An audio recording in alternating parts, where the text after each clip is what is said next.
Good afternoon on what is a changeable day. It has been raining, it has been bright, it's blustery, and now it's overcast, and I'm back in the reading nook with a nice hot cup of tea,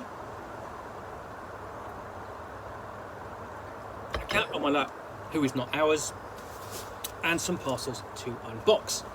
And the next one I am going to unbox is this one, which is from Kicksto, so I've got an idea what's in this. Now, I would love it to be a RuneQuest role-playing environment starter set, but it's not. It is instead, let's find out.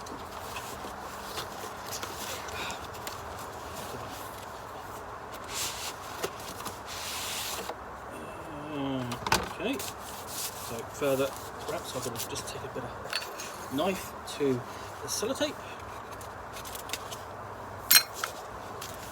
And it is this, which is the Call of Cthulhu Keeper's Guide, or Keeper's Rulebook, 40th Anniversary Edition.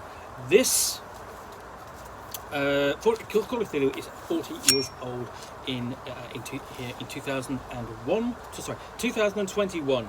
Let's see if I can get this open without doing any undue damage.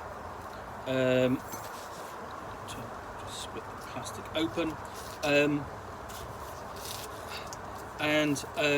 So yeah, Call of Cthulhu is 40 years old in 2021, having come out in 1981, and it's actually coming up on its anniversary right now as I sit. So it's Halloween weekend, which is perfectly suitable because it's a Call of Cthulhu. It's a horror game, and this is for the 7th edition, which is basically the first major revision of the game in many years. Came out a few years ago and has been well supported by Chaosium ever since. Some great campaigns and supplements, and some really useful supplements. Essentially, a book of the grimoire of Lovecraftian magic has been really useful. And now the cat is active. He just wants some attention. So what we've got here is a very nice book, flat, and open it up, and we have. Let's just take the dust jacket off, which is nice. If I can, around this cat as he noses his way to get my attention, because he's not interested in this. So underneath, what you've got is Keeper Rulebook, 40th anniversary. So Keeper Rulebook, 40th anniversary, Call of Cthulhu. Very nice, embossed leather feel, and inside we have the classic image of Cthulhu looming over Gressenken Willier, let loose from his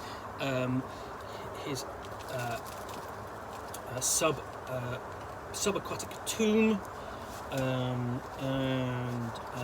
Now this has been out several years, essentially the Keeper Handbook, Rulebook, and we get into preface for the 40th anniversary edition, and essentially this is really the major addition to the or one of the major additions to this version of the rulebook. So we've got a preface for Sally Peterson, whose influence on the hobby is undeniable because he's also done everything for RuneQuest as well, and in addition to designing Call of Cthulhu, because you've got to remember that one of the things that Call of Cthulhu did was essentially present a role-playing situation which in effect was negative. Because what I mean by that is that in Dungeons & Dragons, what would happen is you've got the power spiral. Characters go out adventure, gain gold, magical items, kill things, gain experience points, go up a level, basically rinse, repeat, go up a level, rinse, repeat, go up a level. So you had a power spiral. In Call of Cthulhu, you had basically a negative spiral, because the player characters or investigators would go out and investigate the strange things going on confront things that man or not meant to see or know about. Read mythos tomes, that nobody should have written and nobody should read, and in the process they would lose sanity. They would degrade their mental fortitude and decline into essentially mental illness and insensibility. Ultimately, they would lose their minds. So, what they were doing was heroic, but at a cost. And every character essentially has a sense of fragility to them. There is no gaining of a great swathe of hit points or magical abilities. They could get better at skills, and essentially they were you and I if we were investigating the mythos. So, and the other thing about Call of Cthulhu essentially is that as role-playing games go, it's not a great technical game in the sense of, okay, here's a book of monsters, here's a book of spells, which you have with Dungeons and Dragons. Now, it did have over the years books devoted to further creatures and entities of the mythos, culminating in the Monstrous Monstrum, which came out this year, and of course culminating in the Grimoire of Lovecraftian Magic. But that's over the course of 40 years. The majority of the releases for Call of Cthulhu were really anthologies of scenarios and campaigns. And it's one of the role-play games that's sort of like which has more campaigns than any other, apart from Dungeons and Dragons. There are 20-30 campaigns for it available, which will give you years and years of play. But anyway, let's have a look inside this. So I've already shown you the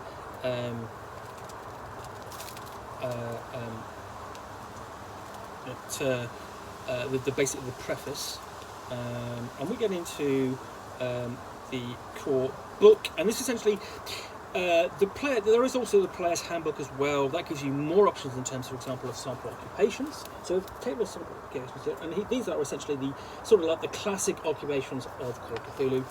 So antiquarian, dilettante, author, journalist, private investigator, professor, that sort of thing, and they kind of hark back to the beginning with Call of Cthulhu, which you would have that kind of information, and you'll see again when Chaosium release its 40th anniversary edition, essentially of the second edition of Call of Cthulhu with its attendant source books. So we've got a guide, read me how to use this book, and all of this essentially will be familiar if you have a copy of the Keeper Rulebook already available. And again, this is the first, or essentially the 7th edition Call of Cthulhu Rulebook is the first to be in colour. None of them have been before. And you see you have great artwork like that and nice layout. So even down to essentially when I go, here's a picture of some dice, and they're Cthulhu dice. Those are Cthulhu dice.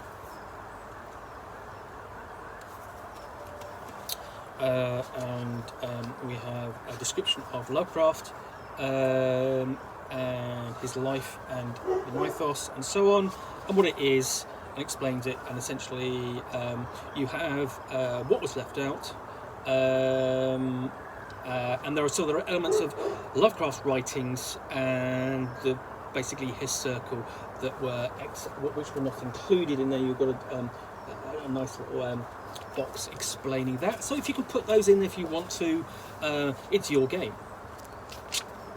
So you can so we have a guide to creating investigators and generating characteristics. And let's just get through.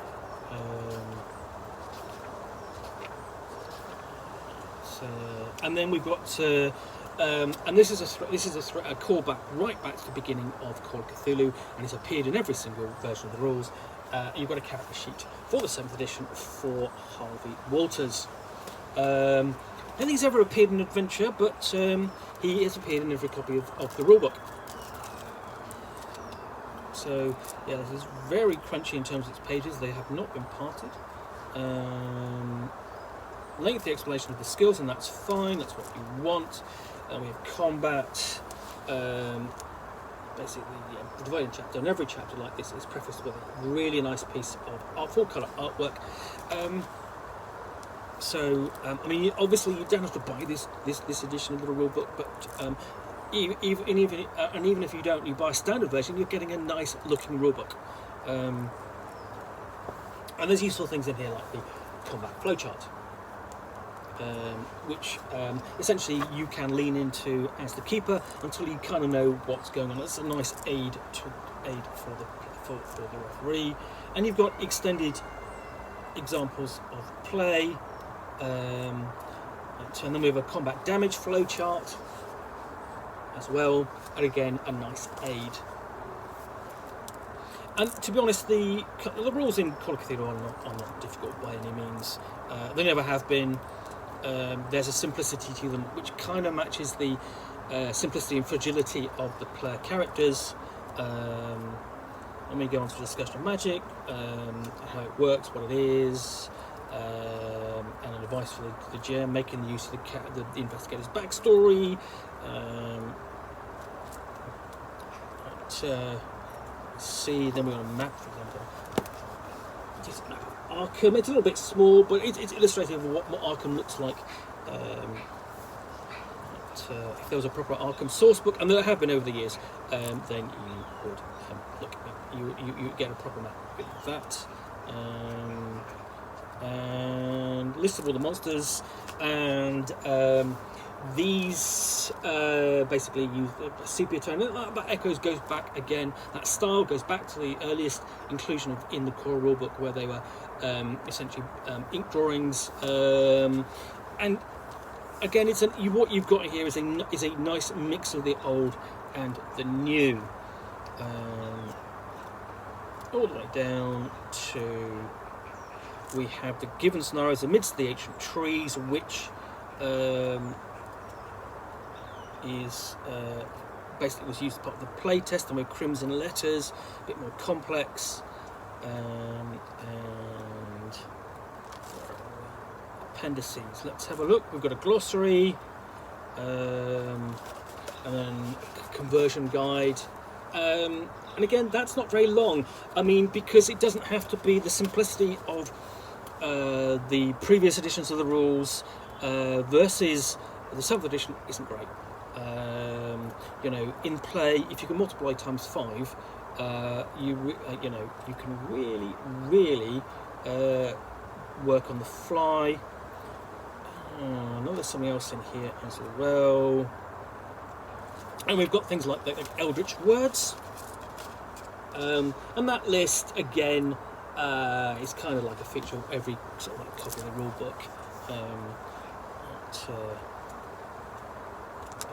And then, lastly, right at the back of the book, we have something, the other major addition. Almost sort of like shoved in at the end, is the inclusion of the haunting. Not in the main text, but at the end, as an appendices. Because one of the things the 7th edition took out was the haunting. Now, the haunting is a classic Call of Cthulhu scenario. Now, if you think of Dungeons and Dragons, what's the first adventure you ever played? It's classically, it was one of two. It was either B1, In Search of the Unknown, or B2, Keep on the Borderlands. If you started playing RuneQuest, the scenario you started playing was Gringle's Pawn Shop from the supplement Apple Lane. They were the introductory scenarios for those role-playing games for Dungeons and Dragons, and then for RuneQuest. But the haunting is the introductory scenario for Call of Cthulhu. And basically, it more or less has been for its 40-year history, included in every version of the rulebook, apart from the one for 7th edition. It's now included back in this version for the anniversary edition of the rulebook. And it's a classic scenario of, okay, you have a strange house, a previously strange occupant, and you have to go and investigate it, and there are lots and lots of little things in there, lots of details which are creepy and strange, and will point to dark things going on. And that's great. I love this scenario. It's one of my favourites. It's got some great scenes. People still shudder at the sound of the scraping of a bed frame, basically flying across a room at them and knocking them out of the window. And I know it's a spoiler, but it is a 40-year-old scenario. because that's a trick that the keeper can play on the players, and it's one of the most memorable. It's one of the more sort of memorable moments in Call of Cthulhu scenarios, because it's from people's first experience of playing it. It's, oh my god! It's, you know, they didn't expect it. The bedstead frame flies across the room, hits them and bashes them out the window. I've done it to my players. I've seen it done to my fellow players, and it's a jump scare, sort of like, oh my god. And then when you get down into the basement, of course, and discover the real secrets, then you find out what's going on. It's just as scary, and it's really effective. And it's a great scenario to play as a one-shot or a lead into a campaign, and I've done that as a campaign. So also included in here are the original maps. Okay, a lot larger than they are traditionally, but they're nice and clear. And the thing is, they're kept plain and simple, but they've got a little bit of character to them.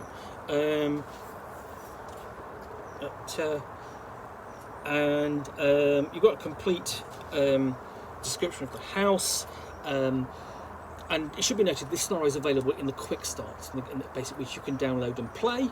But for here, it's kind of like, here's a nod to the long-time fans who kind of miss it from the Keeper's core rulebook. And it's in this version and that version, essentially, it is accompanied by new artwork, like that. That's you entering the Corbett house. And there's the aforementioned scene that I just mentioned. That's the bedstead in action. Essentially, an unlucky investigator realising that he's caught trapped between the window and there's a bedstead flying at him, and he's going out the window. Typically, that's not enough to kill him, but it's certainly enough to do a lot of damage. And then you get downstairs, you have the scenes facing with the bedstead to the previous occupant of the house, and the infamous floating dagger, which will stab at the investigators, and scene with the rats. All moments where, moments of horror, which the keeper can go, okay, if you fail a sanity roll, you go insane, you gain a phobia, so yeah, you can gain a phobia of rats, for example. And the floating knife scene is another memorable thing. I remember when I did it, the players said, okay, they ran away and they decided they were going to go back in with a steel, basically an iron box, and try and capture try